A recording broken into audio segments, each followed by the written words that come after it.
Meski asa lolos Piala Dunia masih terbuka dengan sisa pertandingan melawan Irak, timnas Indonesia ditekuk 2-3 oleh Arab Saudi di Stadion King Abdul Aziz Sport City, Jeddah.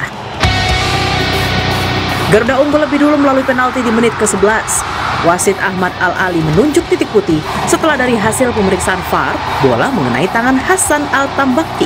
Kevin Dick sebagai eksekutor berhasil membobol gawang kiper Nawaf Al-Akidi lewat sepakan ke sisi kiri gawang. Keunggulan timnas tak bertahan lama, hanya berselang 6 menit Arab Saudi mampu menyamakan kedudukan 1-1 melalui gol Saleh Abu Al-Samad. Di menit 34, wasit kembali memeriksa VAR setelah Yakob Sayuri melakukan pelanggaran terhadap pemain Arab Saudi. Alhasil, Arab Saudi diganjar penalti. Teras Albirkan berhasil membobol gawang Martin Pas di menit ke-36 dengan skor 1-2 hingga akhir babak pertama. Di babak kedua, Arab Saudi menambah keunggulan pada menit ke-62. Meski tendangan Musab Al-Juwair berhasil ditepis Martin Pas, namun muntahan bola berhasil disambar Feras Al-Brikan dan mengubah skor menjadi 1-3. Di menit ke-87 Indonesia kembali mendapat penalti setelah bola mengenai tangan pemain Arab Saudi saat berebut bola dengan Ole Romeni di kotak terlarang. Skor 2-3 Arab Saudi tidak berubah hingga wasit meniup peluit panjang.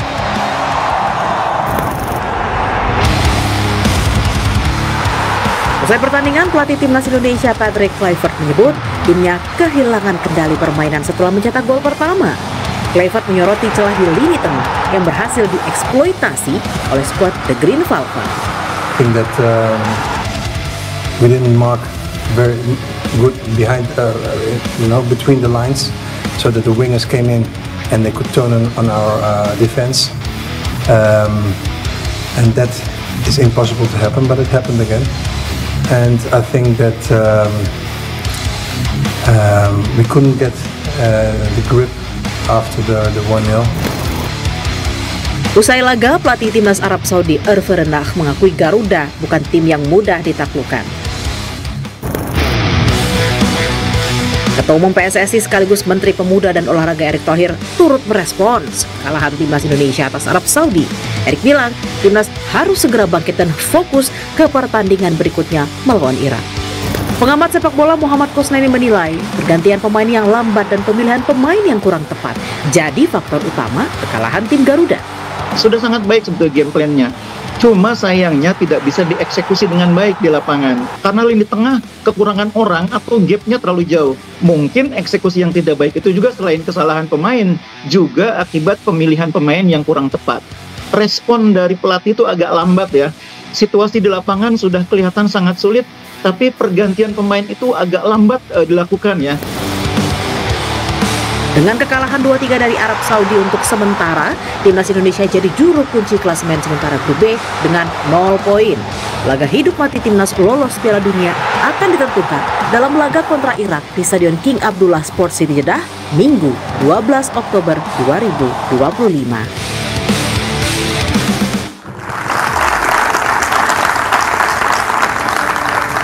Halo, selamat malam saudara. Belang timnas Indonesia menuju Piala Dunia kian tipis dengan hanya menyisakan satu laga hidup mati kontra Irak usai kekalahan 2-3 dari Arab Saudi Kamis lalu.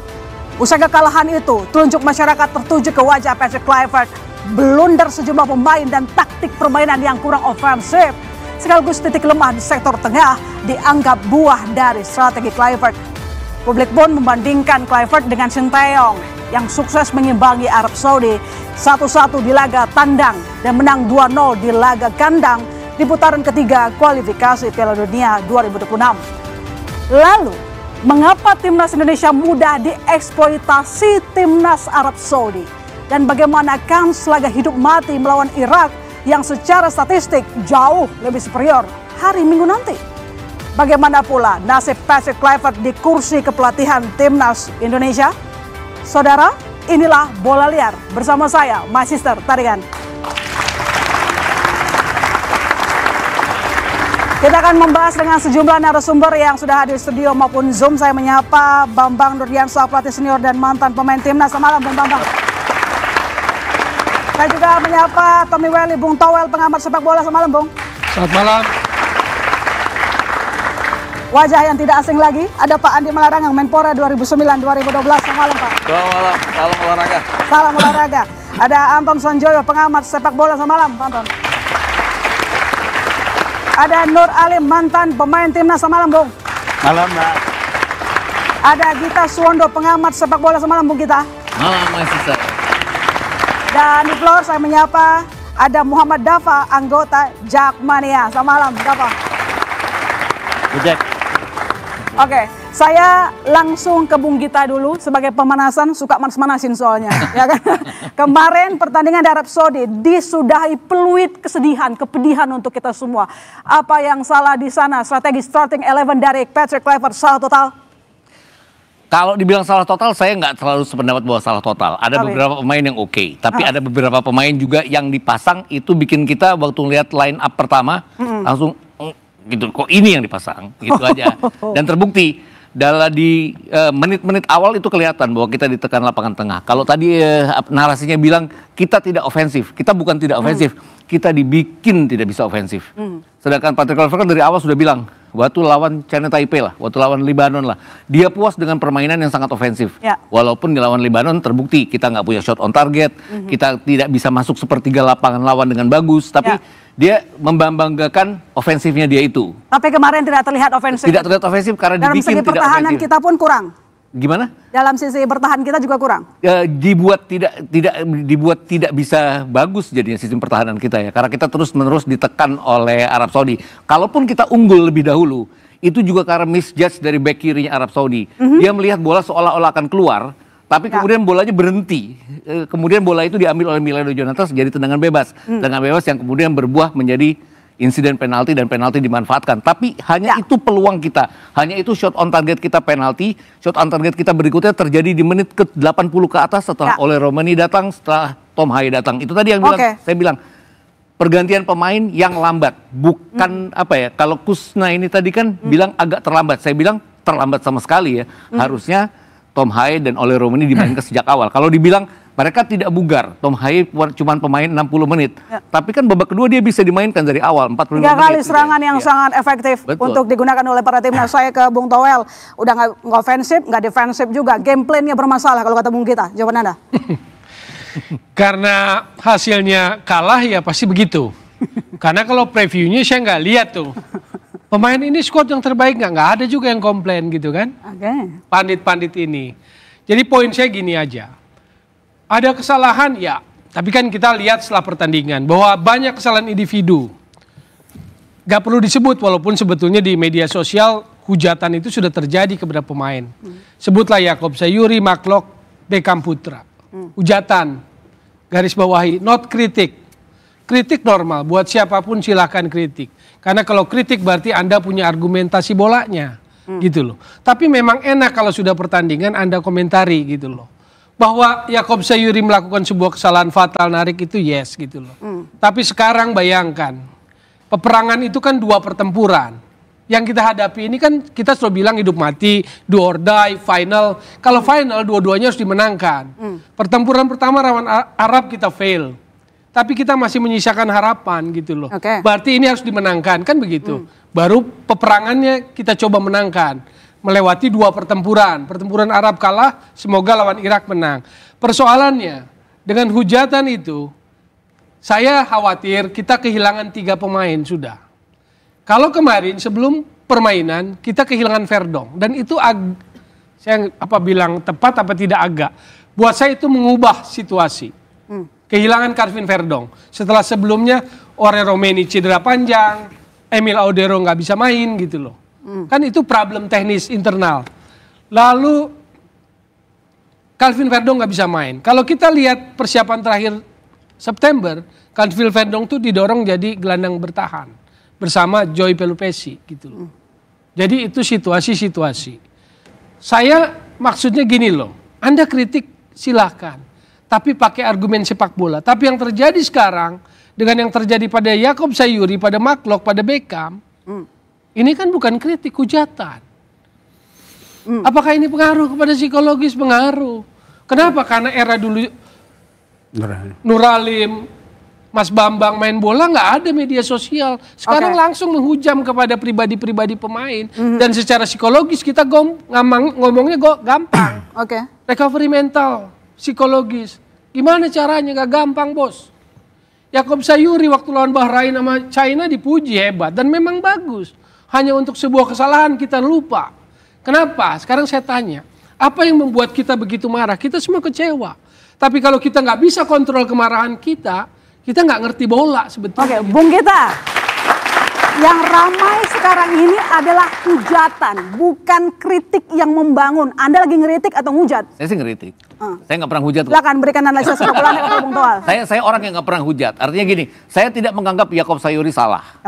Karena pada saat pertandingan sebelum ini dia selalu main di posisi bek kanan dan dia selalu bagus. Kadang-kadang kan pemain bisa one off day gitu loh. Kemarin tarikannya itu otomatis lah, dia tarik kemudian jadi penalti. VAR pastikan membuat kita nggak bisa lari jauh-jauh bahwa pasti akan ada pelanggaran. Jadi saya sih kritiknya bukan kepada Yakob Sayuri, juga kepada Beckham, tapi pemilihan pemain seperti Joe Pelupessy yang dipasangkan dengan Mark Klok. Itu yang ditembus terus oleh para pemain. Itu jawabannya kan tadi ada Calvin Verdong yang menjelang pertandingan nggak bisa main. Jadi kita bisa mengkritik, tapi situasi menjelang itu orang dalam yang tahu. Maka kalau ada kritik tentang taktikal, yes. Ada kesalahan pergantian yang lambat, boleh. Tapi dalam situasi lambat itu ada pertanyaan kenapa kan? Gitu loh. Kalau kita pandit, kalau kita pengamat bola tentu kita mengkritisi karena argumen. Tapi so tahu jangan. Karena apa? Publik jadi liar seperti judul program ini, bola liar gitu. Makanya saya bilang bahwa kenapa tidak Tom Haye yang dimasukkan sejak awal. Toh terbukti waktu dia masuk, terlepas Arab sudah main dengan 10 pemain, dia bikin lapangan itu terbuka. Dia ngomong itu karena terjadi setelah Mark jelek. Lu bilang Tom Haye kan beda. Beda situasinya. Baik. Saya ke Pak Bambang kalau begitu sebagai mantan pelatih. Kita lihat ya fair aja lah, kita lihat dalam pertandingan kemarin. Di babak pertama kita agak sedikit loyo, babak kedua langsung ngegas ketika Ole masuk ke lapangan. Anda bisa merasakan apa situasi Kluivert kenapa memilih pemain utama saat babak pertama? Jadi gini Mbak, pelatih itu ketika menentukan starting 11, semua pertimbangan sudah ditimbang.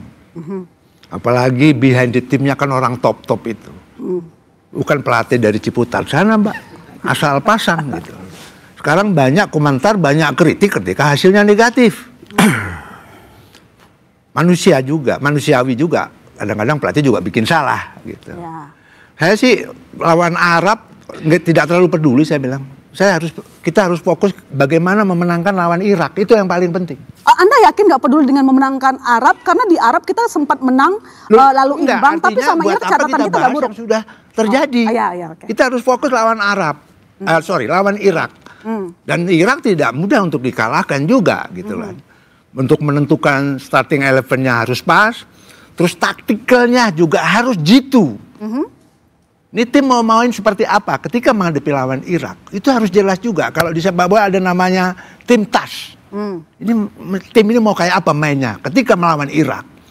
Kita punya di tim sepak bola tuh Pak, behind the team itu ada tim analisis namanya. Menganalisa lawan yang akan dihadapi. Terus kita menentukan kita mau main seperti apa lawan yang akan kita hadapi. Itu yang harus kita pikirkan gitu loh. Kalau yang kemarin sudah kita kalah ya sudahlah gitu loh. Nggak akan kita bahas yang sudah kalah, nggak akan terjadi. Tapi kalau review Anda kemarin, ini lebih karena intensitas yang tinggi dalam game atau memang ada kesalahan pemilihan pemain? Review Anda yang kemarin, kita bahas yang kemarin dulu. Ya karena hasilnya nggak bagus ya kita bisa bilang salah masang pemain. Coba sekarang kalau hasilnya bagus kira-kira ada bahasa itu nggak kira-kira? Gitu loh. Oh gitu. Ya kan? Kalau timnya bagus kemarin kita bisa salah pasang pemain nggak gitu kan? Oke, baik. Bung Alim, menurut Anda bagaimana dengan starting 11? Pilihan dari seorang Patrick Kluivert dan juga tim ya? Ada Dani, ada saya menambahi apa yang dibicarakan sama coach saya nih, Pak Om Danur. Jadi gini Mbak, setiap mau pertandingan di H-1-nya, itu kadang-kadang itu pelatih itu sudah melihat membentuk kerangka tim. Ya kan, siapa yang bakal dimainkan. Ya, jadi juga ketahuan kalau untuk melawan tim Arab seperti formasinya apakah 4-3-3 kah atau 3-5-2 itu semuanya tergantung dari taktiknya pelatih. Nah ini yang sangat disayangkan Mbak. Ini saya mohon maaf ini saya nggak menyebutkan pelatih yang dulu atau apa semuanya. itu kan kemarin-kemarin itu kan kayak macam Mark Klok atau apa, itu sudah buangan, udah dicoret sama Sintayong. Kenapa sekarang masih dimasukkan untuk buat menjadi starting 11? Dan itu juga sebenarnya kita ada dampaknya juga di situ. Ini kan soalnya pertandingan yang krusial, yang harus kita menangkan, harus dapat kita 3 poin. Sekarang kita agak berat Mbak untuk buat masuk juga. Ya, intinya belajar dari pengalaman lawan Arab. Banyak suara, pelatih itu kan juga harus mendengar suara dari luar. Banyak suara-suara di luar, salahlah masang pemain. Tentunya nanti lawan Arab, tim ini pelatih, terus tim pelatih khususnya harus benar-benar pas ini.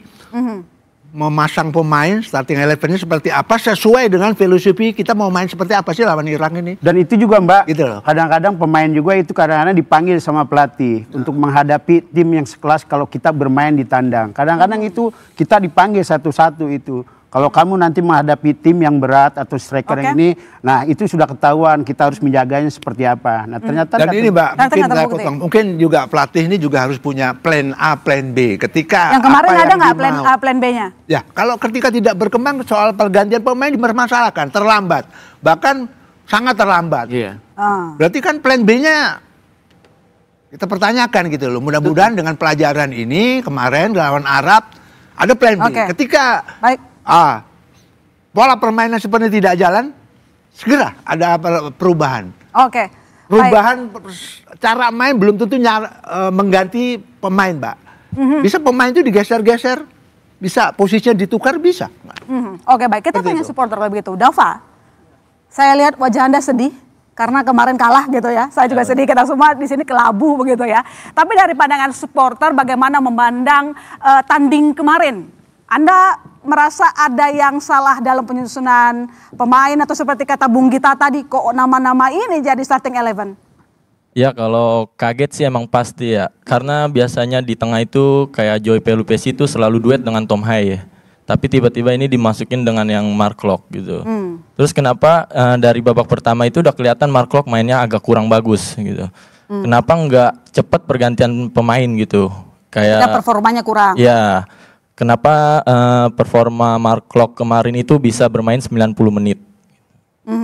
Jadi Anda nggak puas ya dengan susunan dari... Betul, ya. Kamu ngeritik Kluivert ya? Iya. Baik, saya ke Pak Andi. Gimana nih pelatih baru, pandangannya gimana? Banyak yang nggak puas, tapi ada juga yang bela. Seorang Kluivert, pandangan Dava setuju nggak? Ya kalau kita lihat, kita semua mendukung sebenarnya. Pelatih dengan timnya dan para pemain. Tentu saja kita harapkan menang. Kita semua pada rasanya menonton semua, kebanyakan pencinta bola walaupun tengah malam. Nah, tetapi kan setelah hasilnya ya kita harapkan menang Arab Saudi karena kita pernah seri lalu menang sehingga harapan besar menang.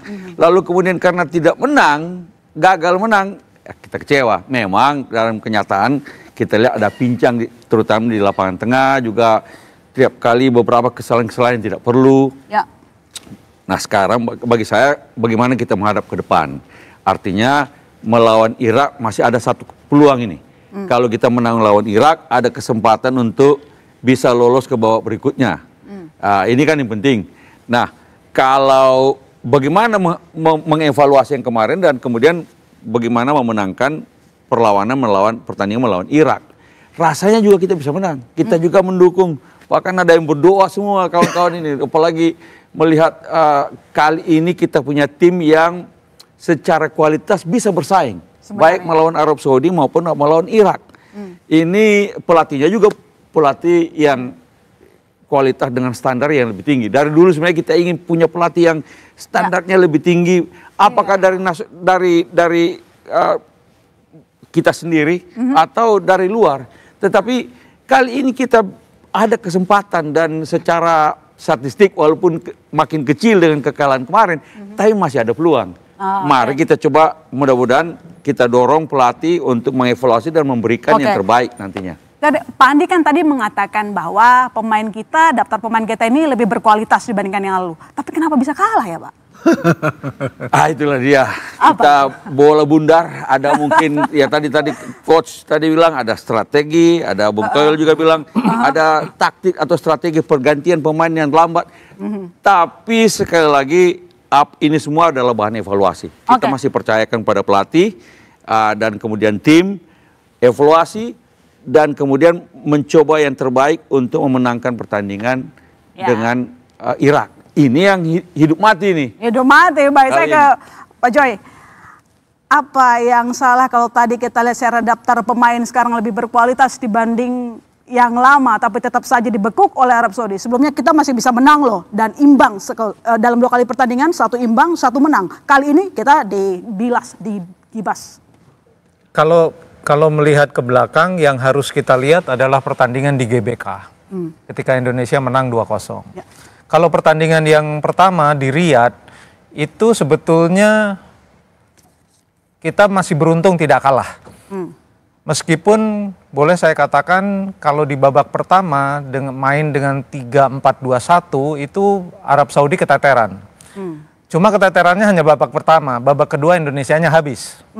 Artinya 3-4-2-1 itu pola yang ofensif tapi butuh intensitas tinggi, stamina tinggi. Oke, sekarang kita kembali ke pertandingan yang kemarin. Saya agak kaget sebetulnya dengan formasi 4-2-3-1. Ya. Kenapa? Dalam bayangan saya dan mungkin juga dalam bayangan beberapa orang atau banyak orang, formasinya yang paling memungkinkan melawan Arab Saudi itu 4-3-3. Formasi 4-3-3 itu kurang lebih begini, tolong dikoreksi para pemain dan pelatih APRO ini. 4-3-3 itu ofensif tapi balance. Oke. 4-2-3-1 itu lebih ofensif daripada 4-3-3. Ya, lebih ofensif. Kenapa? Dia pakai double pivot. Double pivot dengan 4 pemain di depan, 3 pemain di belakang striker utama. Itu tugasnya dalam mindset mereka, itu mereka menyerang. Sebetulnya nggak ada masalah di luar pemilihan pemain di masing-masing posisi. Problemnya adalah Kambuaya misalnya di posisi nomor 8, dia tidak terlalu oke ketika Indonesia kehilangan bola dan dia harus membantu pertahanan. Dia nggak terlalu oke.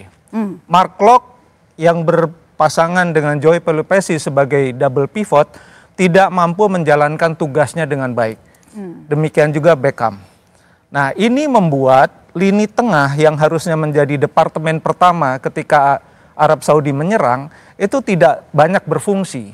Oleh sebab itu tekanan terbesar kemudian datang kepada Jai Isdes, kepada Sayuri, sehingga kemudian tekanan yang bertubi-tubi itu membuahkan retak akhirnya. Ya, dan membuat Martin Paes kerja sendirian. Kemudian, ada kesalahan, ada blunder dan macam-macam. Tapi buat saya problem utamanya adalah lini tengahnya nggak jalan. Lini tengahnya tidak jalan. Kalau pakai formasi 3 single pivot, di kanan biasanya Joy Pelupesi di tengah, di kanan Tom Haye, di kiri bisa siapa saja. Nah ini 3 ini biasanya Nathan, tapi Nathan masuk 2-3 pun tidak. Nah inilah yang membuat sebetulnya mengapa Arab Saudi begitu leluasa di sektor sepertiga akhirnya Indonesia. Gol pertama kelihatan betul, gol ketiga kelihatan betul. Jadi kalau mau evaluasi, menurut saya kalau boleh berpendapat, itu adalah perbaikan di sektor lini tengah yang harus menjadi departemen pertama menghadapi serangan-serangan. Kita lanjutkan lagi nanti, Bung Joy. Apa yang membuat Indonesia sepertinya salah strategi? Apakah ini mungkin karena mengadopsi strategi yang salah? Kami segera kembali saudara, tetap di Bola Liar.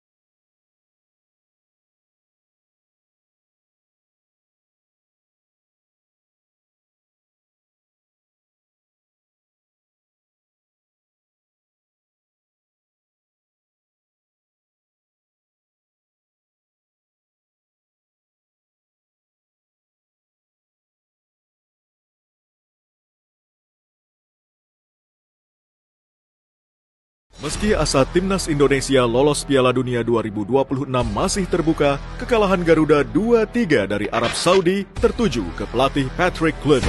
We didn't mark very good between the lines so that the wingers came in and they could turn on our defense. Sudah sangat baik sebetulnya game plan-nya. Sayangnya tidak bisa dieksekusi dengan baik. Mungkin akibat pemilihan pemain yang kurang tepat. Menyisakan laga kontra Irak, simak Bola Liar Jumat 10 Oktober pukul 8:30 malam live di Kompas TV. Meski asa timnas Indonesia lolos Piala Dunia 2026 masih terbuka, kekalahan Garuda 2-3 dari Arab Saudi tertuju ke pelatih Patrick Kluivert. We didn't mark very good between the lines so that the wingers came in and they could turn on our defense. Sudah sangat baik sebetulnya game plan-nya. Sayangnya tidak bisa dieksekusi dengan baik. Mungkin akibat pemilihan pemain yang kurang tepat. Menyisakan laga kontra Irak, simak Bola Liar Jumat 10 Oktober pukul 8:30 malam live di Kompas TV. Meski asa timnas Indonesia lolos Piala Dunia 2026 masih terbuka, kekalahan Garuda 2-3 dari Arab Saudi tertuju ke pelatih Patrick Kluivert. We didn't mark very good between the lines so that the wingers came in and they could turn on our defense. Sudah sangat baik sebetulnya game plan-nya. Sayangnya tidak bisa dieksekusi dengan baik. Mungkin akibat pemilihan pemain yang kurang tepat. Menyisakan laga kontra Irak, simak Bola Liar Jumat 10 Oktober pukul 8:30 malam live di Kompas TV.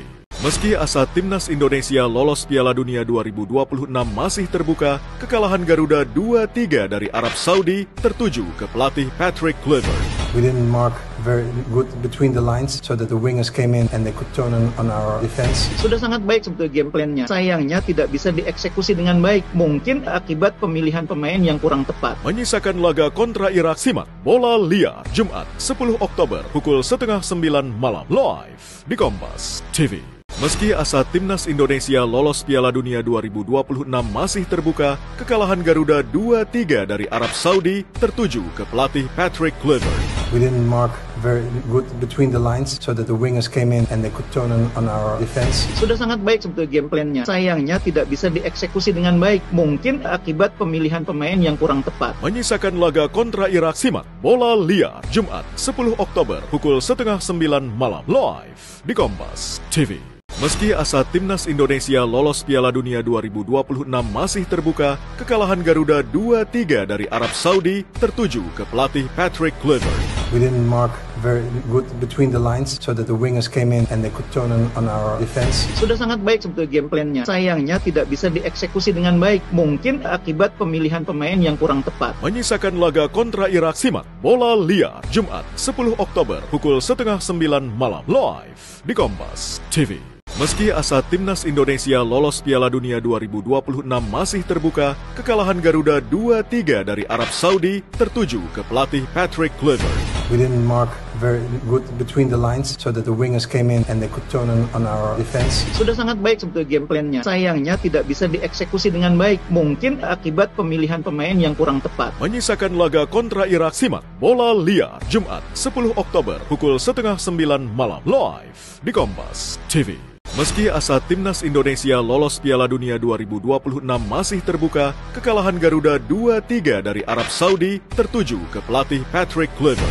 We didn't mark very good between the lines so that the wingers came in and they could turn on our defense. Sudah sangat baik sebetulnya game plan-nya. Sayangnya tidak bisa dieksekusi dengan baik. Mungkin akibat pemilihan pemain yang kurang tepat. Menyisakan laga kontra Irak, simak Bola Liar Jumat 10 Oktober pukul 8:30 malam live di Kompas TV. Meski asa timnas Indonesia lolos Piala Dunia 2026 masih terbuka, kekalahan Garuda 2-3 dari Arab Saudi tertuju ke pelatih Patrick Kluivert. We didn't mark very good between the lines so that the wingers came in and they could turn on our defense. Sudah sangat baik sebetulnya game plan-nya. Sayangnya tidak bisa dieksekusi dengan baik. Mungkin akibat pemilihan pemain yang kurang tepat. Menyisakan laga kontra Irak, simak Bola Liar Jumat 10 Oktober pukul 8:30 malam live di Kompas.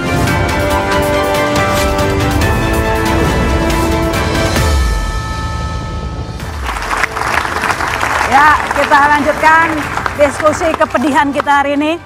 Bung Gita, pertanyaannya adalah apakah Anda melihat striker Ragnar dan Kambuaya kemarin kurang tajam? Sebenarnya ya semuanya jadi kurang tajam karena dibikin kurang tajam, itu aja. Kan kalau kita bicara sepak bola itu kan degree of comparison. Ada tim A, ada tim B.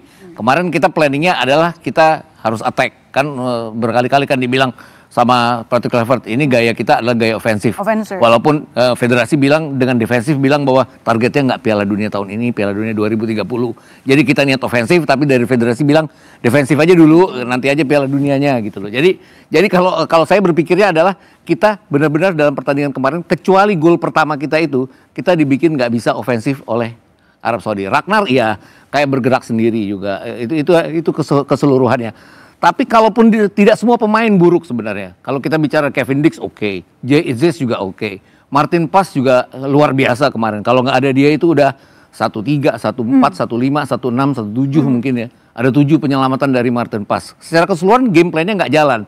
Tapi itu tadi yang saya suka bilang, yang Mas Banur juga bilang tadi bahwa ini Kluivert kok kayaknya cuma punya plan A. Kalau plan A-nya mentok, dia nggak punya plan B, plan C, plan D, plan E. Termasuk gambling kah menurut Anda?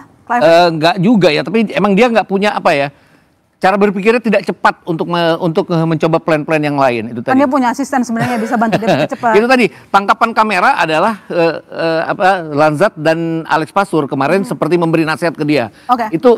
Itu kemudian masuk Tom Hai, kemudian masuk oleh Romani. Mungkin dibilang sama mereka berdua, lu jangan kopeh, ayo masukin yang perlu dimasukin gitu.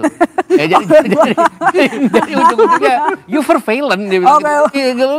Lu annoying jadinya kalau nggak masukin dua orang ini. Bung Towel, Ragnar itu sibuk sendiri dan memang kelihatan bahkan Kluivert sendiri nggak mikir cepat dalam menentukan pemain, dan kita sendiri lihat bahwa kata Bung kita ya, bahkan kita lihat memang di permainan kedua baru mulai panas tuh, kita mendominasi permainan, Arab Saudi mulai ketar-ketir, bahkan mulai berdrama. 15 menit terakhir.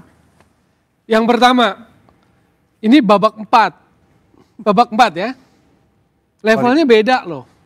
Saya perkaya dulu yang tadi Joy ya. Yang lawan satu Arab, Mancini, dengan yang kita menang 2-0 di GBK, starting line up Arab itu cuma 4 yang sama. Artinya Renat yang baru datang Oktober, main di November waktu kalah sama kita di GBK, cuma pakai 4 yang dari Mancini di starting. Yang kita kalahkan 2-0 di GBK dengan yang kemarin, yang samanya di starting 11-nya Arab cuma 3. Jadi analisisnya kan kita seringkali terjebak pada tim kita, tapi lupa menganalisa tim lawan.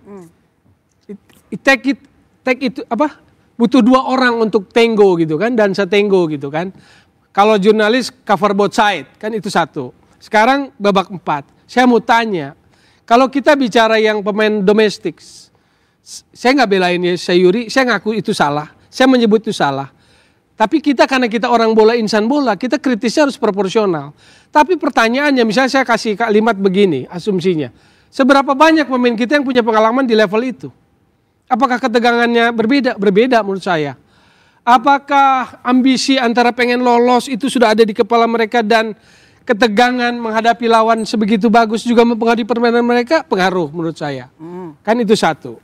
Sekarang kita bicara overall tim kita. Berapa sih yang sebenarnya grade A yang dari naturalisasi? Menurut saya cuma 4. Audero Serie A, Jay Izzes Serie A, Kevin Dix Bundesliga, Kelvin Verdong Liga Perancis, Ligue 1. Grade A itu yang maksud saya adalah 5 liga top Eropa. Grade A. Kelihatan nggak dalam pertandingan kemarin? Kevin Dix kelihatan masih punya standarnya dia. Lalu Jay Izzes agak turun kalau menurut saya sih, tapi nggak jauh. Martin Paes oke. Yang lainnya mohon maaf semua. Termasuk Ragnar yang tadi disebut, termasuk Joy Pelupesi, termasuk Dinjem, drop turun. Oke? Tapi amarah kita, bukan kita, amarah siapa publik, netizen kepada yang namanya lokal itu. Jakob Sayuri, Mark Klok, dan David Beckham. Dalam konteks yang besar, kalau kita ngaku insan bola, itu membangun sepak bola enggak? Itu kan pencapaian tertinggi loh babak 4 ini. Sama dengan Coach Bambang 85. Dalam konteks positioning tinggal 2 lawan lagi yang dihadapi. Tertinggi loh. Apakah gampang? Saya nggak bela mereka yang salah, enggak. Saya tahu itu salah, nggak usah diajarin gitu loh. Tapi apakah kita mau leluasa begitu? Kan itu maksud saya. Ragnar, apakah Ragnar dalam posisi yang fit 100%? Menurut saya enggak. Ada banyak body contact duel dia kalah. Kenapa? Karena dia kan nggak main lama. Oleh Romani masuk, oke, saya tahu bahwa motivasinya tinggi. Tapi lama cedera itu pengaruh dalam performa. Dan jangan lupa Tom, tim ini kan selalu punya persoalan waktu berkumpulnya tidak lama. Iya. Ya kan? Karena ini kan modern sepak bola begitu kan? Tapi ini enggak, maksud saya perbandingannya harus apple to apple. Misalnya ketika melawan Australia pertama kali kan sama problemnya. Yes. Ya kan?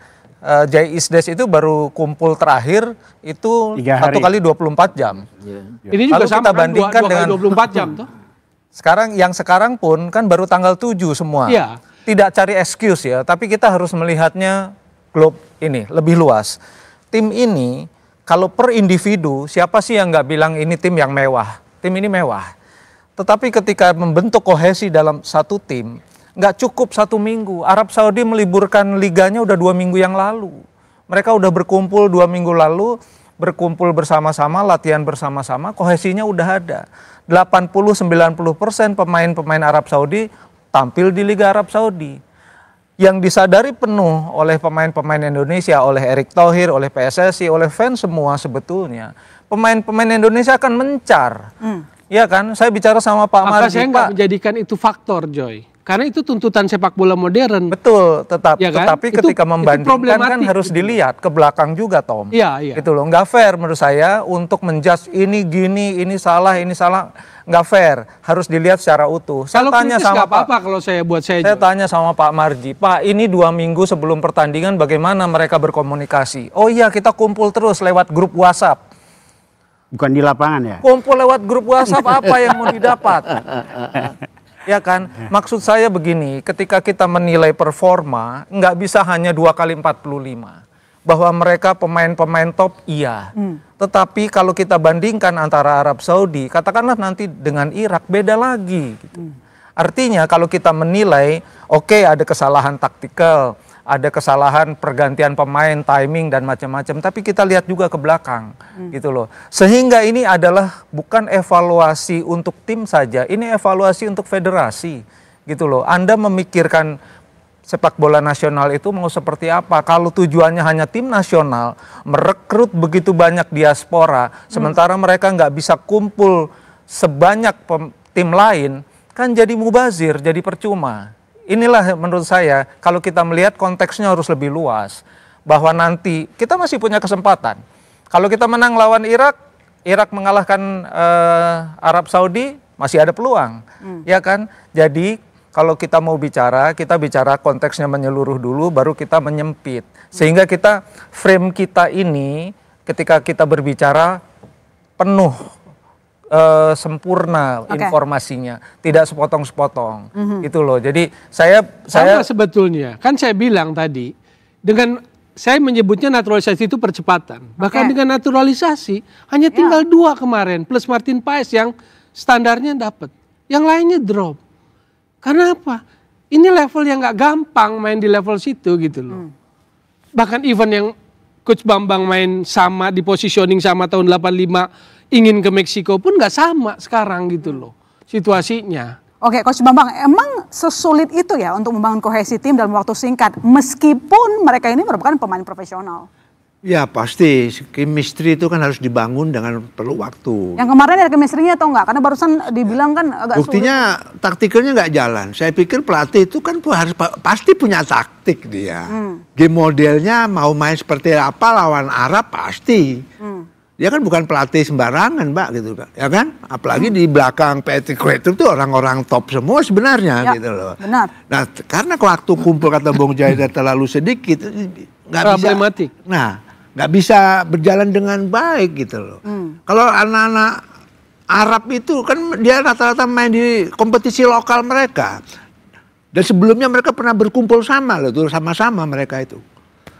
Jadi chemistry-nya bahkan sebelum lawan kita kompetisinya diliburkan. Mereka latihan cukup lumayan luas. 2 minggu mereka libur. Iya, dibanding kita. Jadi bisa dimaklumi. Bukan dimaklumi, kita itu tadi seperti Bung Joy tadi kita ngelihatnya. Tadi belain maksudnya. Bukan. Lanjut. Bukan begitu. Oke, saya orang Indonesia, ya kan? Kita juga berharap mau tim nasional kita lolos. Tetapi kita nggak bisa merem juga. Situasi seperti apa yang dihadapi tim nasional kita sekarang ini untuk mencapai Piala Dunia nggak gampang, Mbak, gitu. Jadi menurut saya banyak faktor sehingga kita kemarin gagal lawan Arab Saudi. Taktikal mungkin nggak kira-kira pelatih kita itu Patrick Kluivert dan kawan-kawan nggak punya taktikal ketika lawan Arab? Mungkin nggak? Punya dong. Ya nggak mungkin dong. Ya iyalah, nggak jalan kan? Nggak jalan. Mungkin chemistry, mungkin juga sudah diantisipasi dengan tim Arab, sama tim pelatih Arab. Kan di tim bola itu kan ada tim analisis, Mbak. Ya, dan tim analisis itu nanti yang akan menjabarkan ketika kita akan berhadapan lawan tim A, kita harus tahu. Seperti itu. Oke, baik. Bung Alim, sebagai mantan pemain timnas, sebenarnya chemistry itu susah apa untuk dibangun? Kemarin Anda lihatnya mereka punya chemistry nggak sih, terutama untuk pertahanan? Kalau pertahanan nih Mbak, pertahanan apa semuanya tim? Dan ofensif, semua tim. Oke. Jadi gini Mbak, biasanya kalau untuk buat pemain, apalagi yang butuh pertandingan krusial, nah yang tadi Coach Banur juga bilang, bahwa kita recovery-nya ini, kita kembali ke belakang, bahwa kita main di Australia aja kita kan kedodoran, ya. Sama seperti yang kayak tadi semalam kita lakukan gitu loh Mbak. Jadi yang bilang namanya chemistry itu dalam keadaan kondisinya juga fight juga, dan juga kita juga kaget ini termasuk masalah formasi starting 11-nya juga, kan begitu Mbak. Nah ini kalau saya lihat untuk buat di lapangan tengah Mbak, kita juga kurang tenaga, dalam arti kenapa pemain yang baru dimasukkan itu semacam kayak Mark Klok atau terus kayak Beckham itu memang yang dibilang sama Bang Toel itu juga harusnya pemain yang sudah pengalaman untuk buat di pertandingan yang waktu bermain di Senayan Mbak. Itu yang harus starting 11-nya di awal itu. Jadi nggak ada kepincangan gitu loh. Dan juga yang dibilang sama Bang Toel, itu pemain kita nggak perlu menghujat. Ya kemarin juga Sayuri ada istilahnya refleks lah, spontanitas. Sebenarnya yang nggak perlu itu dilakukan sebagai pemain belakang. Itu loh Mbak. Oke, baik, Bung Toel, banyak juga yang kangen sama tiga pemain, ada Ijes, Rizky Ridho, dan juga Justin Hubner. Biasanya mereka di back tengah, idaman sekali, tapi ternyata mereka tidak ditaruh ke lapangan, padahal setiap kali main mereka itu solid loh, Bung Toel. Tapi kira-kira kenapa seorang Kluivert tidak mau menurunkan mereka? Bukan tidak mau Mbak, yang tahu kondisinya kan pelatih. Oh ya, baik. Jangan saya bahasa tidak mau itu kok aneh gitu loh. Kenapa kira-kira Mbak tahu kenapa nggak dipasang? Kira-kira kenapa nggak dipasang? Munculnya itu, mau namanya Trimas Ketir mau apa, ini kan ketidakjernihan kita dalam menganalisis sepak bola. Kenapa? Karena ada sentimen masa lalu. Kan gitu. Ada sentimen masa lalu. Bahwa itu opsi, yes. Menurut saya sih nggak mungkin mereka tidak menyadari itu opsi. Tapi mereka juga punya game plan, ya. Contoh, kalau Aurel Romeni fit dari awal, pasti oleh Romeni, dan nggak mungkin naturalisasi Zylstra cepat-cepat kemarin. Kenapa naturalisasi Zylstra cepat-cepat? Karena oleh Romeni cedera kan di Piala Presiden itu kan. Maka harus cari lubang itu siapa nih? Dapatlah Zylstra plus bonusnya Emiliano Jonathan. Emiliano Jonathan bagus memang. Tapi as a team mungkin nggak ngerti, tapi katakanlah saya sok tahu, nanti Coach Bambang bisa analisis. Ada pengaruhnya nggak buat Jakob Sayuri? Ada bos. Kalau kita bicara Emiliano Jonathan, karakternya defense-nya kurang. Karena memang dia karakter attacking sekali. Ya. Kalau dia 1v1 jago tuh anak, kuat bener menurut saya sih. 1v1-nya bagus, cut inside-nya bagus. Tapi Arab juga nggak letoy di belakangnya, cepat. Kalau beberapa kali, lihat aja ulang ya nanti cuplikan ketika Jonathan dapat bola Emiliano. Ini satu back Arab, ini Emiliano Jonathan, di sini udah ada satu, di sini udah satu. Karena mereka tahu cut inside mau masuk begitu kan. Akhirnya kan balik lagi ke Jakob Sayuri. Nah selama ini Jakob dapat cover winger yang juga kuat dalam bertahan gitu loh. Nah Emiliano saya nggak mau menjelekin, tapi kalau mau kita bedah karakternya dia lebih kuat attacking. Lalu kenapa Beckham juga kayak menjadi kebingungan? Karena kalau dugaan saya di kepalanya terlalu rumit berpikir tentang defense dia. Terlalu rumit pikir tentang defense, enggak ngebelain. Tapi teman-teman harus paham bahwa ada banyak situasi di kepala pemain itu, karena sepak bola adalah decision maker, decision game kan, bukan endurance game. Tanya coach, decision game, kapan gua tahan, kapan gua ngepres, kapan gua naik, kapan gua turun, kapan gua delay. Dan disitulah terjadi kesalahan gitu loh. Oke, baik. Pak Andi, ini tadi Bung Toel sebenarnya nyinggung pelatih yang lama. Jadi sekarang ketika kita kalah dari Arab Saudi banyak itu membandingkan. Itu karena kita nggak jernih, saya bilang kan. Karena ada sentimen kan. Baik, sentimen era STY dibandingkan dengan era Kluivert. Netizen yang ngomong sampai keluar tagar, Kluivert out, begitu. Nah, kira-kira menurut Anda perlukah Kluivert dievaluasi? Nanti dijawab, boleh lihat kembali saudara.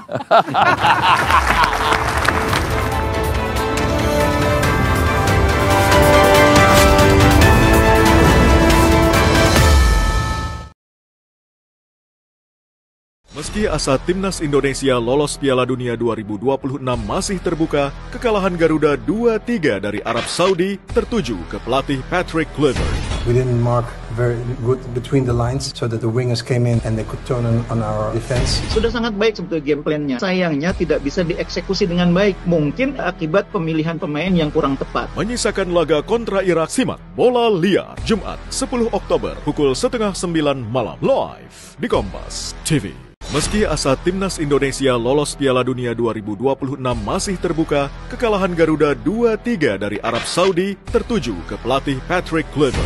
We didn't mark very good between the lines so that the wingers came in and they could turn on our defense. Sudah sangat baik sebetulnya game plan-nya. Sayangnya tidak bisa dieksekusi dengan baik. Mungkin akibat pemilihan pemain yang kurang tepat. Menyisakan laga kontra Irak, simak Bola Liar Jumat 10 Oktober pukul 8:30 malam live di Kompas TV. Meski asa Timnas Indonesia lolos Piala Dunia 2026 masih terbuka, kekalahan Garuda 2-3 dari Arab Saudi tertuju ke pelatih Patrick Kluivert.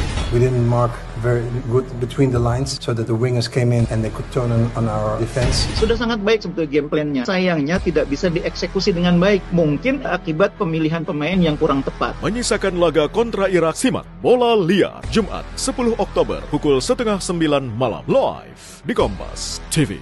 Meski asa Timnas Indonesia lolos Piala Dunia 2026 masih terbuka, kekalahan Garuda 2-3 dari Arab Saudi tertuju ke pelatih Patrick Kluivert. We didn't mark very good between the lines so that the wingers came in and they could turn on our defense. Sudah sangat baik sebetulnya game plan-nya. Sayangnya tidak bisa dieksekusi dengan baik. Mungkin akibat pemilihan pemain yang kurang tepat. Menyisakan laga kontra Irak, simak Bola Liar Jumat 10 Oktober pukul 8:30 malam live di Kompas TV. Meski asa Timnas Indonesia lolos Piala Dunia 2026 masih terbuka, kekalahan Garuda 2-3 dari Arab Saudi tertuju ke pelatih Patrick Kluivert. We didn't mark very good between the lines so that the wingers came in and they could turn on our defense. Sudah sangat baik sebetulnya game plan-nya. Sayangnya tidak bisa dieksekusi dengan baik. Mungkin akibat pemilihan pemain yang kurang tepat. Menyisakan laga kontra Irak, simak Bola Liar Jumat 10 Oktober pukul 8:30 malam live di Kompas TV. Meski asa Timnas Indonesia lolos Piala Dunia 2026 masih terbuka, kekalahan Garuda 2-3 dari Arab Saudi tertuju ke pelatih Patrick Kluivert. We didn't mark very good between the lines so that the wingers came in and they could turn on our defense. Sudah sangat baik sebetulnya game plan-nya. Sayangnya tidak bisa dieksekusi dengan baik. Mungkin akibat pemilihan pemain yang kurang tepat. Menyisakan laga kontra Irak, simak Bola Liar Jumat 10 Oktober pukul 8:30 malam live di Kompas TV. Meski asa Timnas Indonesia lolos Piala Dunia 2026 masih terbuka, kekalahan Garuda 2-3 dari Arab Saudi tertuju ke pelatih Patrick Kluivert. We didn't mark very good between the lines so that the wingers came in and they could turn on our defense. Sudah sangat baik sebetulnya game plan-nya. Sayangnya tidak bisa dieksekusi dengan baik. Mungkin akibat pemilihan pemain yang kurang tepat. Menyisakan laga kontra Irak, simak Bola Liar Jumat 10 Oktober pukul 8:30 malam live di Kompas.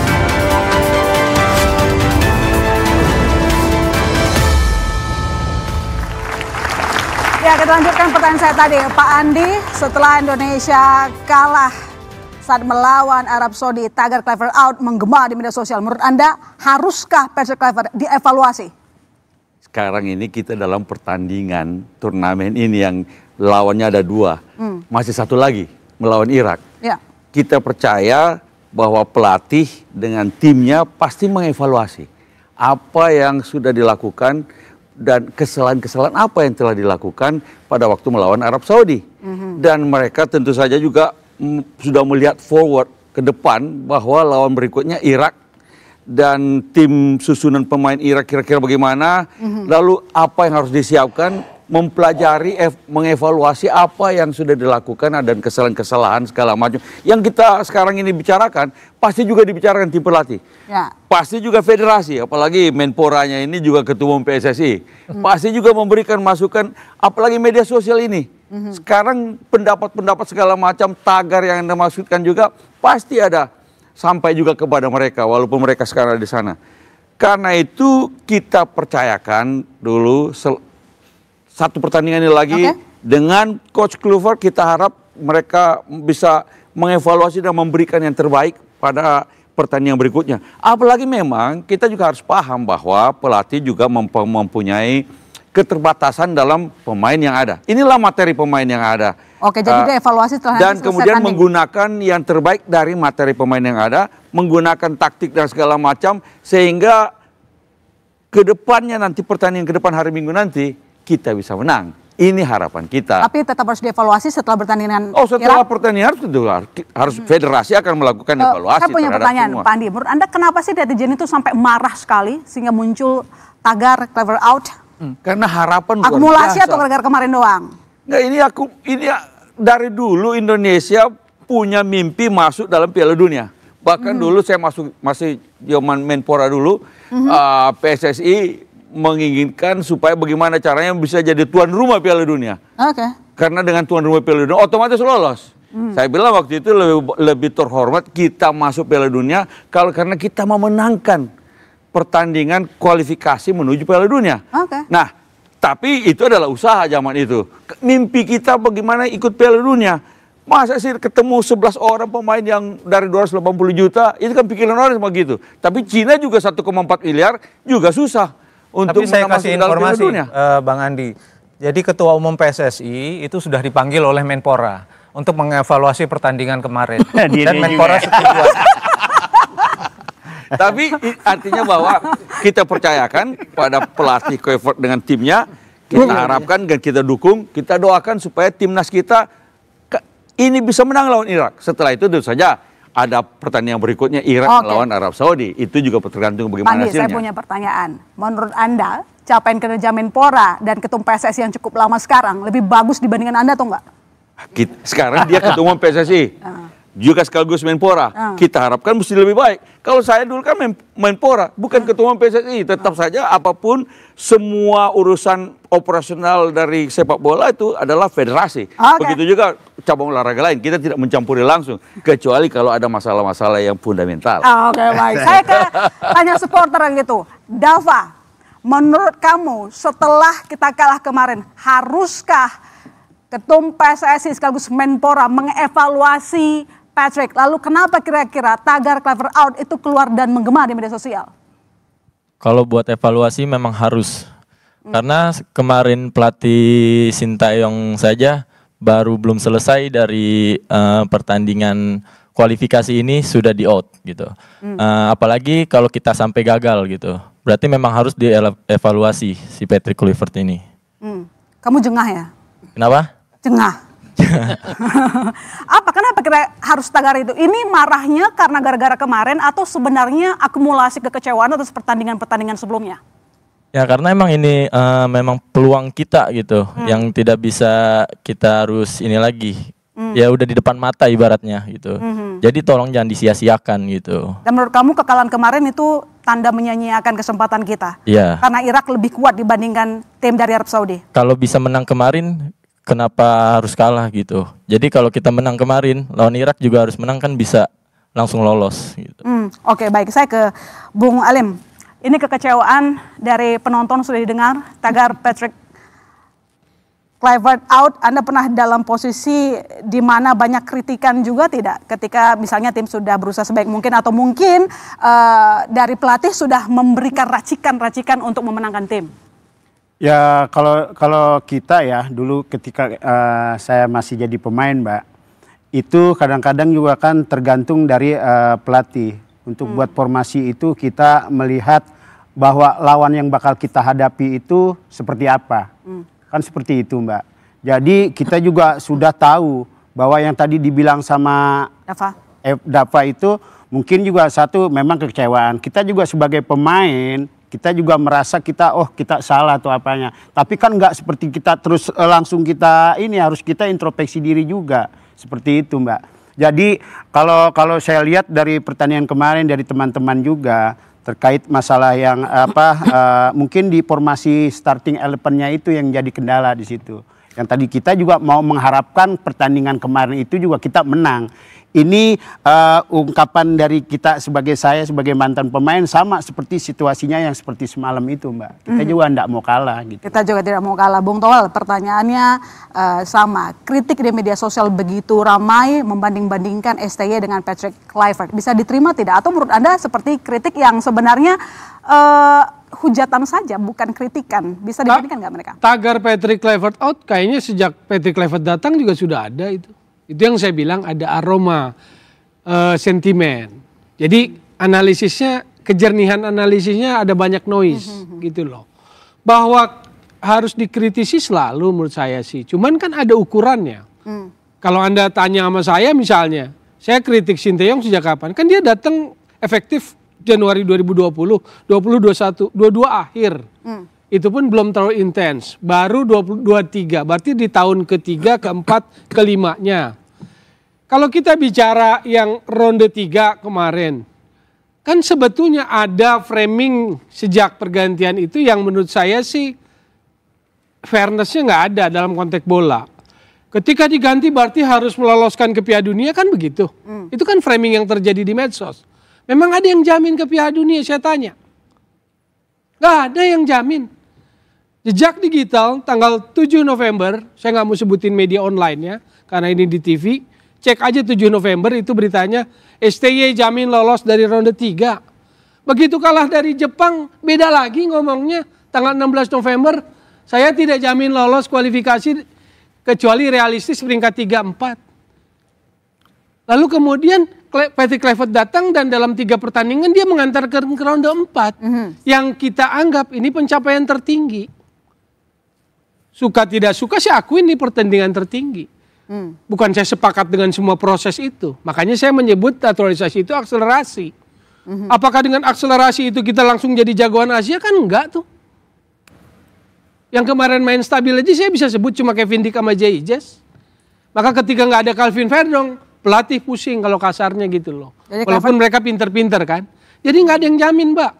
Waktu pertama dikontrak, buka lagi Jejak Digital 2019, Desember kali itu tanggalnya.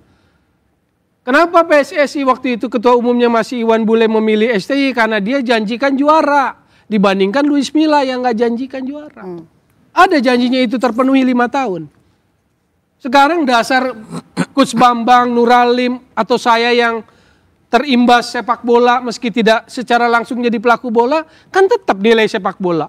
Fair apa enggak kita gitu. Ketika selama masih kerjanya oke gitu loh. Bukan saya menjustifikasi, oh kalahnya tipis. Enggak, saya juga tahu permainan kemarin gitu loh. Tapi nggak gampang main di situ gitu loh. Tapi kalau orang sepak bola nggak punya fairness, nggak punya respect, menurut saya sih kelar gitu loh. Oke, baik. Dan nggak banyak drama juga kan. Setidaknya dalam berapa bulan hitungannya. Januari, Februari, Maret, April, Mei, Juni, Juli, Agustus, September, Oktober. 10 bulan.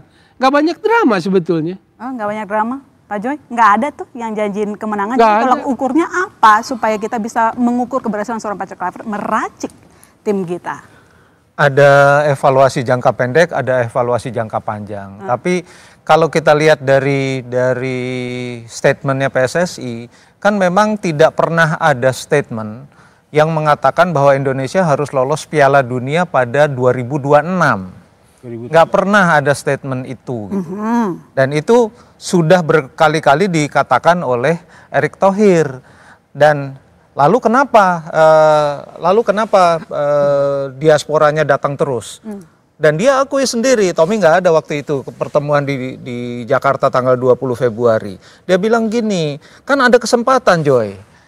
Ini kita lihat ada opportunity dan dia pengusaha.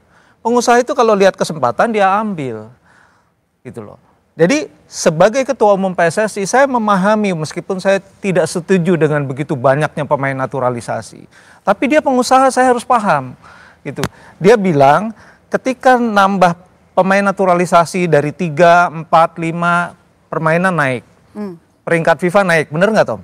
Peringkat FIFA naik dan tiba-tiba Indonesia sudah ada di level sama dengan Australia lah gitu kira-kira, bisa bersaing dengan Arab Saudi. Ada progresnya. Saya bilang oh iya ada progresnya. Tapi dia bilang kita tidak target 2026. Targetnya 2030 gitu loh. 2026 ini karena ada opportunity saya terusin Joy ininya naturalisasinya karena ada kesempatan makin bagus makin bagus makin bagus. Harus kita akui memang makin bagus kan dibanding sebelum-sebelumnya gitu loh. Kan awalnya juga Sintayong yang minta-minta pemain naturalisasi kan di endorse lah oleh PSSI gitu loh. Sampai sekarang jumlahnya ada 20 lebih gitu loh.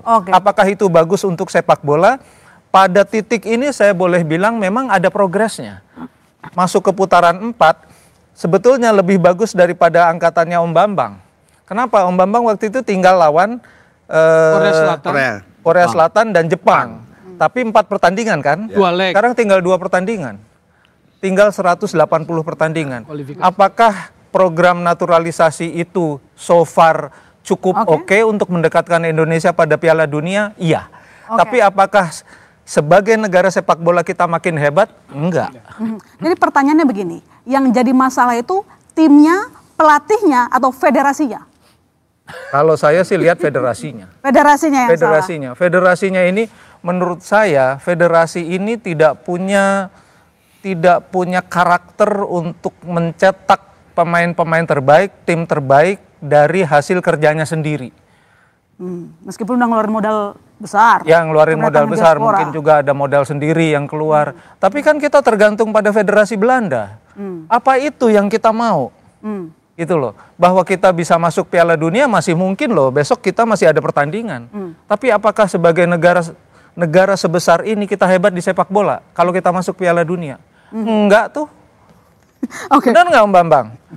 Kita di level klub Asia kita nggak pernah bicara. Sekarang kita di tier 2. Gitu kan? Kalau Jepang dari 98 sampai sekarang nggak pernah absen di Piala Dunia karena domestiknya kuat. Gitu loh. Ada 20 pemain Jepang sekarang tampilnya di Eropa. Gitu loh. Indonesia? Pertanyaan besar saya tidak melihat ini sebagai apa ya? Sebagai keberhasilan yang utuh. Ini hanya sebagian, tapi Erick Thohir menurut saya harusnya juga adil. Dia harus ada program juga untuk memperkuat sepak bola domestik. Sehingga kita sebagai negara sepak bola ini merasa bahwa oh ya kita memang layak tampil di Piala. Baik. Pak Andi, ini soal federasi, kata Pak Joy. Anda setuju nggak dengan itu? Jadi kita harus melihat bahwa federasi mengusahakan ada 2 hal. Satu pembinaan, satu kompetisi, menang dalam kompetisi. Jadi pembinaan ke dalam harus tetap dilakukan. Sementara itu kompetisi tentu saja dengan melakukan sekarang memperluas cakupan rekrutmen pemain melalui diaspora. Dari dulu memang sebenarnya kita sudah terbuka untuk melakukan rekrutmen untuk diaspora. Tetapi waktu itu memang lebih sedikit jumlahnya. Beberapa kita sudah mulai masuk, beberapa cabang olahraga juga sudah, bukan cuma sepak bola loh. Tapi cabang olahraga juga, basket juga sudah mulai melakukan naturalisasi sejak beberapa waktu lalu. Juga ada sempat di beberapa Anggar, tapi kadang-kadang diasporanya begini. Yang terjadi, misalnya di Anggar pernah terjadi juga, ada anak diaspora kita rekrut dari luar, datang ke sini di PON habis semua pemain nasional kita, lokal kita. Tapi begitu dibawa ke kejuaraan dunia, dia belum bisa juga menang di kejuaraan dunia. Tapi inilah proses. Intinya begini, dengan adanya pemain-pemain diaspora, maka level pembinaan dalam negeri juga harus membuat kualitasnya sama dengan pemain diaspora. Sehingga ada nanti pemain kita yang bermain di Liga Eropa misalnya, tapi juga kita bebas merekrut juga pemain-pemain yang ada di pemain diaspora yang ada di seluruh dunia. Toh Jerman juga merekrut Boateng, orang Afrika. Begitu juga dalam tenis itu Osaka, itu ibunya Jepang, bapaknya Haiti, hidupnya tinggalnya lahirnya di Osaka tapi hidupnya di Amerika. Sekarang bendera Jepang dia pakai. Nah, di dalam olahraga sekarang memang terbuka semacam itu. Karena itu level federasi di Indonesia, PSSI harus menyiapkan pelatih pembinaan di dalam negeri yang selevel dengan anak Tulehu misalnya, yang kampung Tulehu yang menghasilkan selalu pemain nasional di Ambon sana, harus diberikan pelatih yang juga sertifikatnya, ya kalau bisa juga sertifikat yang paling tinggi, sehingga dan kemudian gizi. Sehingga anak-anak Tulehu nantinya kalau dia bisa bermain taraf nasional, dia juga bisa bermain di Liga Eropa kasta tinggi. Kira-kira Oke, baik. Bung Gita, kalau Anda sendiri melihat apakah PSSI sekarang sudah membangun ekosistem sesuai dengan harapan dari Pandi barusan? Belum. Belum. Sangat belum. Kenapa kira-kira? Artinya apa ya? Pembinaan oke. Mereka memajukan liga iya, mencoba memajukan liga iya. Liganya dijual dengan harga yang tinggi iya.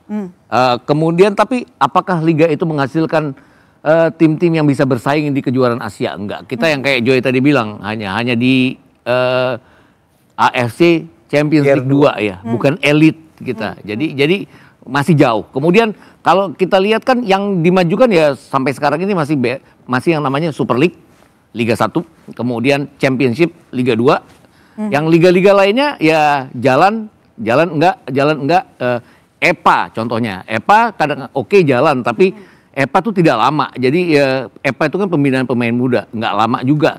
Ya, dia hanya berjalan 3 sampai 4 bulan. Jadi enggak dalam setahun itu mereka cepat sekali kompetisinya. Jadi enggak ini masih belum itu tadi.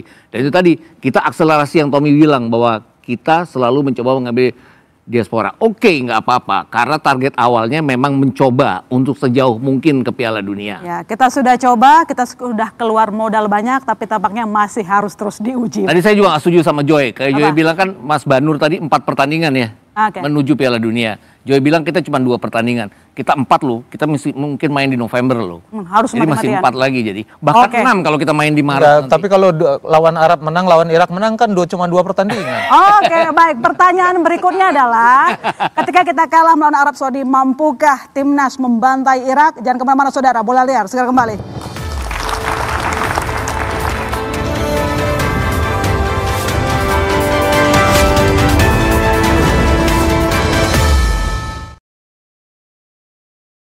Meski asa Timnas Indonesia lolos Piala Dunia 2026 masih terbuka, kekalahan Garuda 2-3 dari Arab Saudi tertuju ke pelatih Patrick Kluivert.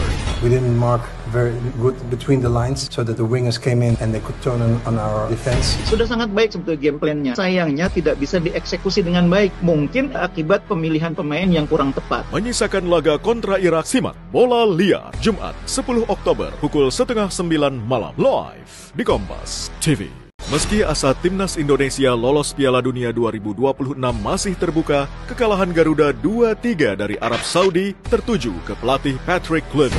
We didn't mark very good between the lines so that the wingers came in and they could turn on our defense. Sudah sangat baik sebetulnya game plan-nya. Sayangnya tidak bisa dieksekusi dengan baik. Mungkin akibat pemilihan pemain yang kurang tepat. Menyisakan laga kontra Irak, simak Bola Liar Jumat 10 Oktober pukul 8:30 malam live di Kompas TV.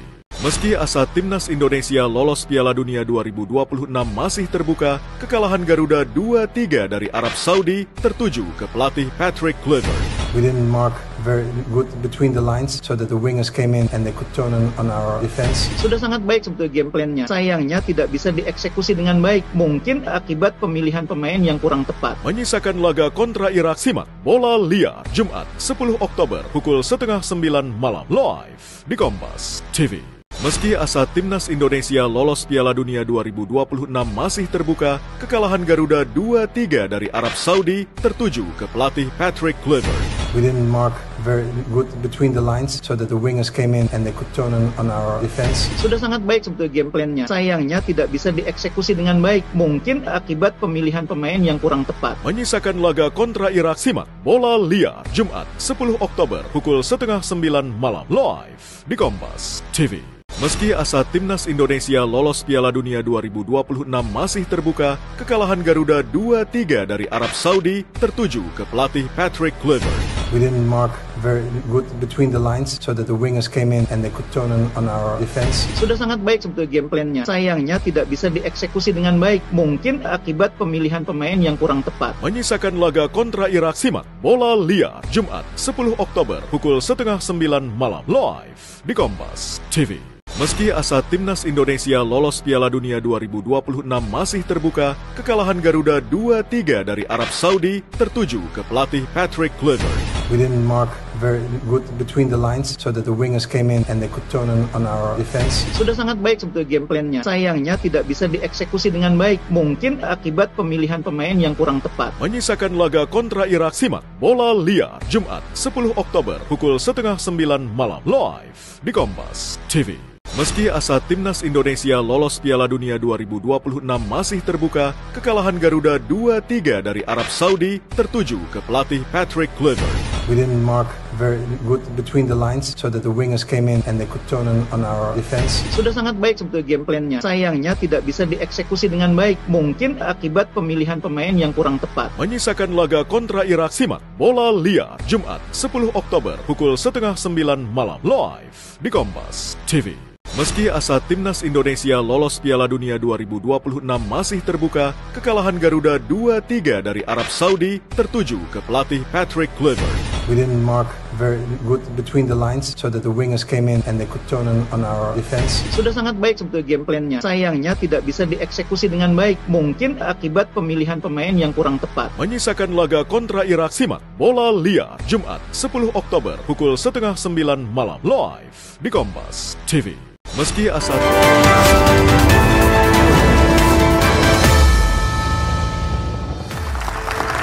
Ya, saya ke Pak Joy. Kita kalah lawan Arab Saudi. Apakah ini tandanya makin berat melawan Irak dan kans kita ke Piala Dunia semakin menipis? Harus diakui memang makin berat. Pertama, Irak itu tim yang masih fresh. Artinya dia belum bertanding. Selama mungkin 10 hari mereka nggak tanding. Indonesia baru tanding baru 2 hari yang lalu. Jadi secara freshness mereka lebih bugar. Yang kedua, ini tim yang tidak sama dengan kurang lebih tidak sama dengan timnya Arab Saudi. Irak ini adalah bangsa yang sangat militan. Ya, bayangkan Anda pada tahun 2007 mereka lagi perang, mereka bisa jadi juara Asia. Mereka masuk Piala Dunia tahun 86. Jadi, boleh saya katakan ini tugas yang lebih berat lagi pada saat untuk menghadapi Irak. Irak ini adalah tim yang dipegang oleh pelatih yang sekarang. Ini tim yang sama sekali berbeda. Mereka agility-nya lebih bagus, physical fitness-nya lebih bagus. Jadi problem bagi Kluivert dan kawan-kawan dan timnya adalah bagaimana pertama recover dari pertandingan melawan Arab Saudi. Recover mental dan recover fisik. Itu yang paling penting. Tapi tetap ada, namanya juga bola itu bulat ya. Jadi masih ada 2 kali 45 menit, saya rasa masih ada kesempatan. Istilahnya patah kaki, patah pinggang lakukan untuk kemenangan. Karena hanya kemenangan yang bisa mengamankan peluang. Kalau di luar kemenangan udah nggak ada. Artinya ini one way ticket lawan Oh nggak mau habis-habisan menang. Jangan patah kaki, patah pinggang lakukan deh gitu loh pokoknya. Habis-habisan pokoknya untuk melawan Irak. Udah yang terakhir nggak ada kesempatan lagi.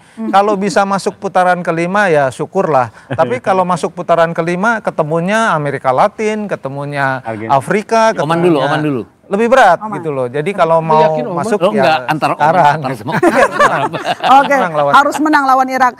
Coach Bambang, 3 kali pertemuan terakhir kita sangat berat. Kita nggak pernah menang lawan Irak. Bagaimana dengan peluang kali ini nanti Minggu dini hari? Ya, dari daratan Arab itu sepak bolanya yang berbeda ya Irak. Kalau tipe Arab Saudi dan yang lainnya itu kan tipikalnya agak-agak main bolanya agak pelan, teknikal gitu kan, progresif ke depan pelan tapi pasti gitu. Tapi kalau Irak ini dia ada powernya juga, ada high pressnya juga ada. Main tabrak-tabrak aja. Nah itu tipikal.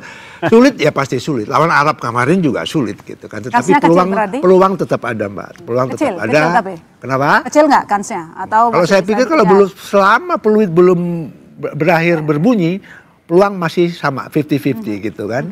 Tapi tinggal sekarang bagaimana pelajaran pertandingan lawan Arab kemarin untuk tim pelatih mengevaluasi bagaimana nanti main lawan Arab. Starting 11 harus pasti sesuai dengan game model apa yang dia mau mainkan ketika melawan Irak. Dan juga tim pelatih atau tim analisa kita harus secara jitu menganalisa tim Irak nih, tim yang permain yang sebelumnya dianalisa dengan baik sehingga kita bisa menganalisa dan kita bisa mengeluarkan taktik apa yang kita harus hadapi lawan Irak nanti, bermain seperti apa ketika lawan Irak nanti, itu adanya di tim analisa itu, sehingga tim pelatih bisa memutuskan kita main seperti apa nanti lawan Irak.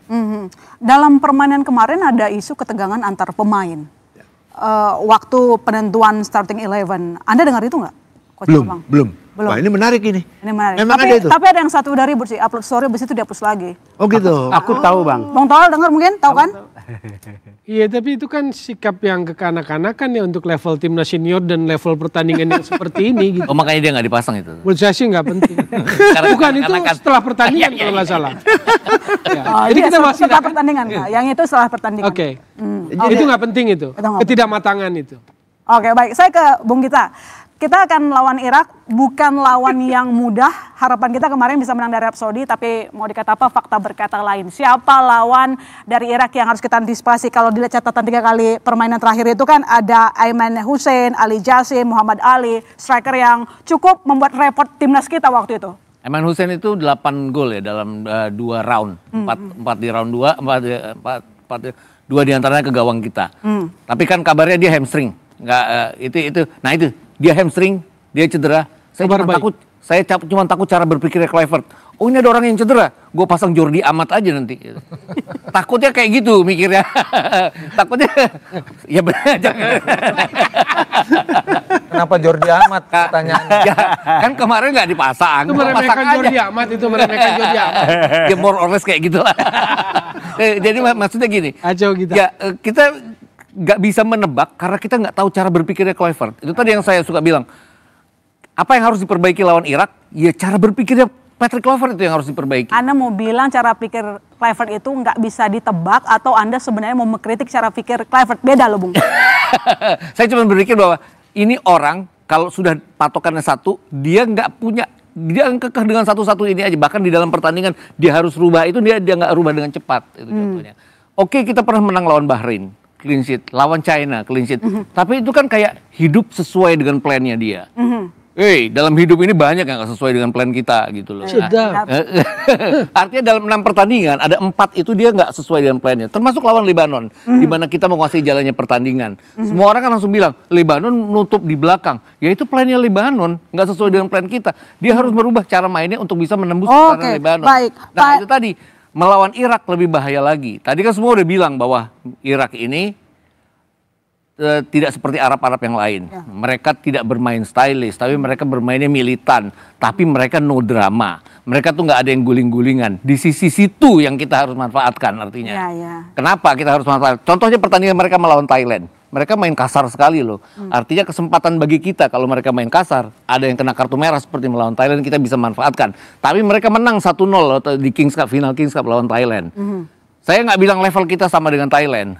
Kalau secara kualitas pemain sekarang kita di atasnya Thailand. Tapi kan bola nggak bisa dilihatnya seperti itu. Jadi tetap aja saya bilang ini Irak akan lebih sulit daripada pertandingan melawan Arab. Tapi balik-balik lagi, masyarakat kan ekspektasinya menang 2 pertandingan. Beda dengan saya sejak kemarin selalu ditanya, menang nggak lawan Arab Saudi? Saya telak-telak loh bilang di 2 tempat kalah tipis. Wah berarti nggak cinta Indonesia. Bukan nggak cinta Indonesia. Bukan nggak cinta Indonesia. Logikanya adalah nggak kena gitu loh. Melawan Arab kita bisa menang dengan cara berpikirnya Kluivert. Itu aja yang saya selalu mikir. Cara berpikirnya Kluivert ini kenapa harus begini ya gitu. Cara berpikir Kluivert suka nggak punya backup plan begitu lah kalau disampaikan oleh Bung Gita. Pak Andi gimana? Jadi nggak setuju tuh. Paham nggak? Mungkin Pak Andi paham mungkin pola pikir Kluivert mungkin. Saya percayakan kepada pelatih bagaimana menyusun strategi. Tapi yang jelas pertandingan melawan Irak tidak ada jalan lain kecuali menang. Karena seri berarti ya gagal. Pupus sudah. Kalau kalah apalagi. Jadi sekarang kita percayakan kepada pelatih dengan timnya membuat evaluasi bagaimana caranya menang lawan Irak. Itu aja. Nah, mau 4-3-3, mau segala macam, terserah lah. Yang penting karena Anda sudah punya masukan segala macam. Nih, lawan juga kita tahu lawannya Irak berat. Tetapi menurut saya materi pemain ini punya kesempatan untuk menang. Ini orang-orang ya pemain-pemain Eropa sebagian besar. Dia dan pemain walaupun dia belum kasta yang terlalu tinggi sebagian besar, tetapi mereka punya standar. Mereka lihat kan orang bermain di Eropa yang sehari-hari mereka lihat dan mereka punya aspirasi untuk bermain di kasta tertinggi, Liga A, Serie A atau bahkan Premier League. Mereka semua aspirasinya ke situ. Kalau pemain kita kan aspirasi utamanya bagaimana jadi pemain nasional. Tapi mereka ini kan aspirasi utamanya bagaimana jadi pemain kasta tertinggi di Eropa. Nah, karena itu kita harapkan bahwa ada sesuatu ramuan yang dilakukan oleh pelatih untuk bisa memenangkan pertandingan nanti melawan Irak. Nah, setelah itu kalau itu sudah bisa kita dapatkan menang, berapapun skornya, tinggal memang nasib kita ditentukan pertandingan Irak melawan Arab Saudi. Baik. Itu we never know. Baik, saya ke Bung Nur Alim. Kalau misalnya Anda masuk dalam starting 11-nya Patrick Kluivert lawan Irak katakanlah, Anda bisa ngerti nggak pola pikir Kluivert? Ya, mungkin gini Mbak ya. Kita lihat di pertandingan yang kemarin gitu, berarti kan di situ ada kesalahan Patrick Kluivert kan, jangan sampai terulang lagi untuk buat pertandingan berikutnya. Yang dibilang sama Coach Banur, di situ kan ada staf pelatih, di situ ada analisa, ya kan, nggak mungkin dia membuat kesalahan lagi. Berarti kan dia harus benar-benar ini matang, jangan sampai nanti blunder lagi Mbak. Nah kalau untuk buat menghadapi Irak yang sekarang ini besok gitu, kita juga jangan lihat itu besok kita harus menang atau apa. Kita lihat juga di sini kan kita kalah itu berarti kita dihantam mental kita Mbak, pemain di situ.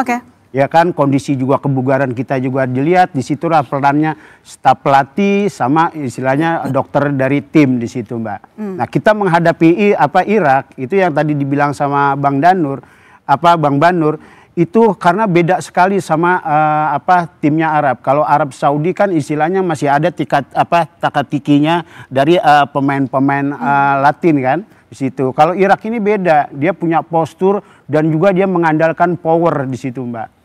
Ya kita juga kan dia sudah ada maksudnya pertandingan pertama ya Bang Jo ya. Itu 10 hari, kalau kita kan sudah main ini. Berarti kan kita harus juga siap untuk buat menghadapi tim Irak yang memang mereka beda sekali sama bangsa Arabnya yang lain Mbak. Saya punya pertanyaan ke Bung Toel, kira-kira siapa striker yang harus kita siapkan nanti untuk melawan Irak? Dijawab nanti usai jeda di Bola Liar. Saya mau angkat tangan.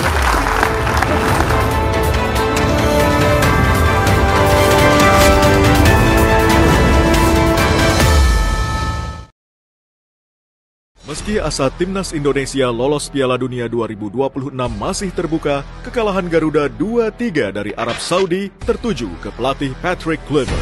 We didn't mark very good between the lines so that the wingers came in and they could turn on our defense. Sudah sangat baik sebetulnya game plan-nya. Sayangnya tidak bisa dieksekusi dengan baik. Mungkin akibat pemilihan pemain yang kurang tepat. Menyisakan laga kontra Irak, simak Bola Liar Jumat 10 Oktober pukul 8:30 malam live di Kompas TV.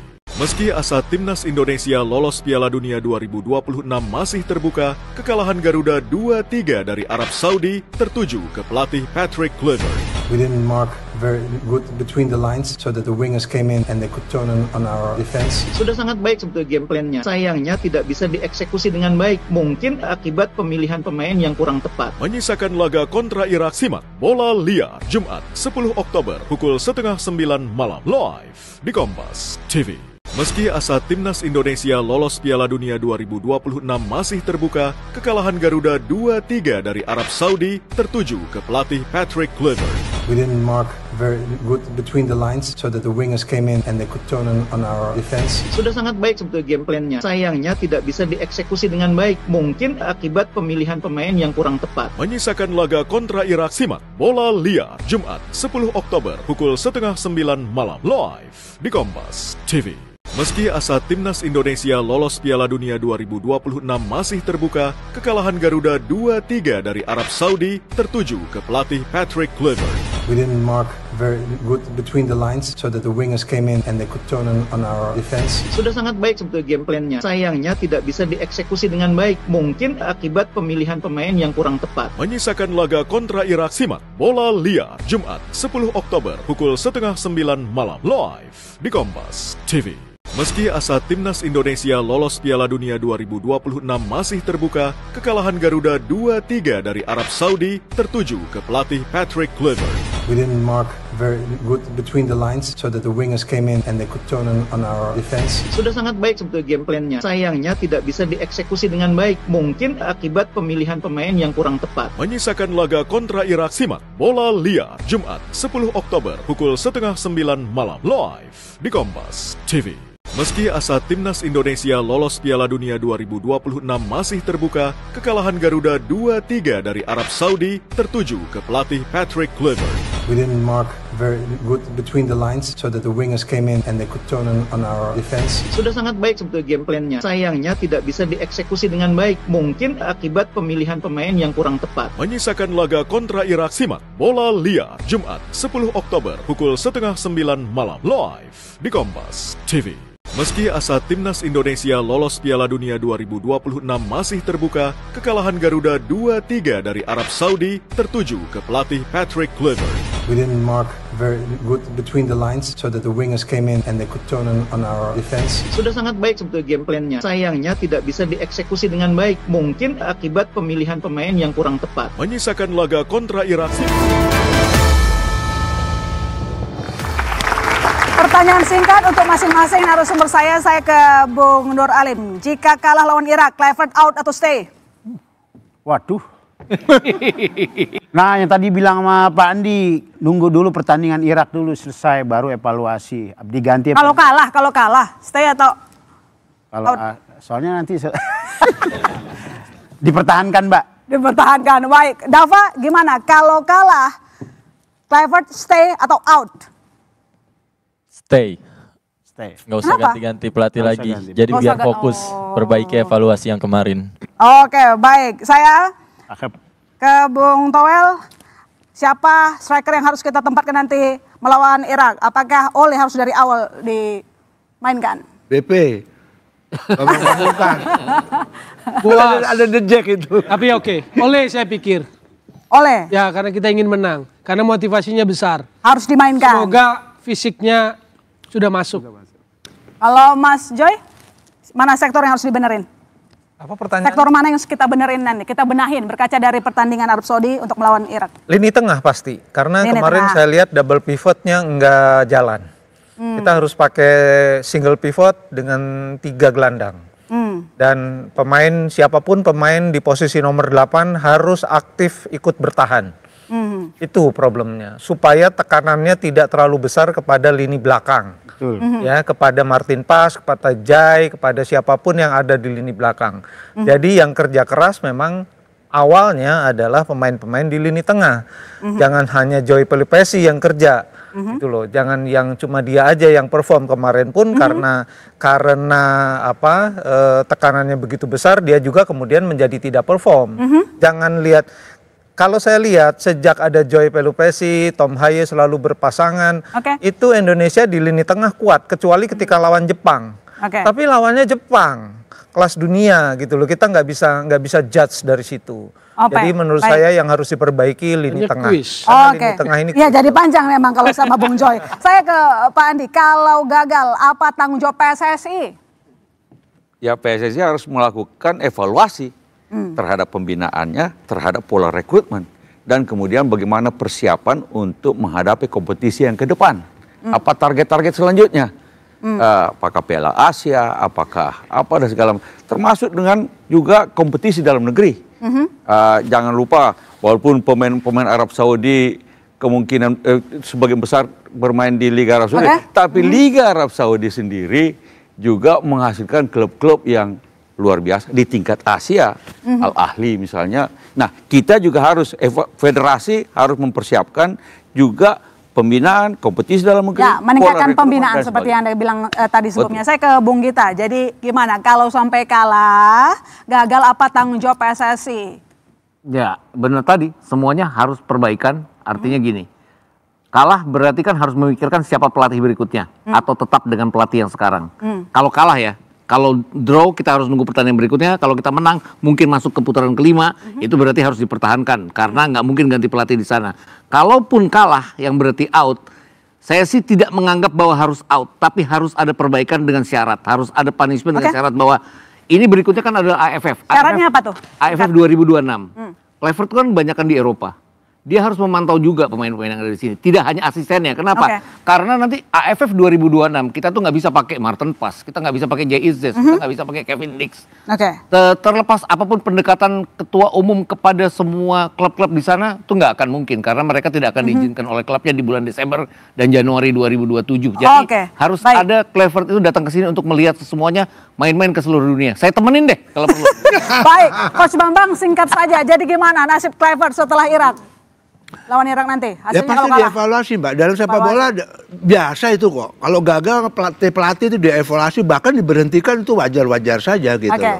Jadi tergantung sekarang PSSI ngelihatnya seperti apa gitu. Saya pikir mau diberhentikan atau tidak, yang penting ada evaluasi. Itu ada evaluasi, itu yang kita tunggu. Terima kasih Coach Bambang, Bung Toel, Pak Andi, Bang Joy, kemudian Bung Nur Alim, Bung Gita, dan Dava. Dengan demikian saudara, saya menutup Bola Liar. Semoga Indonesia menang lawan Irak. Selamat malam.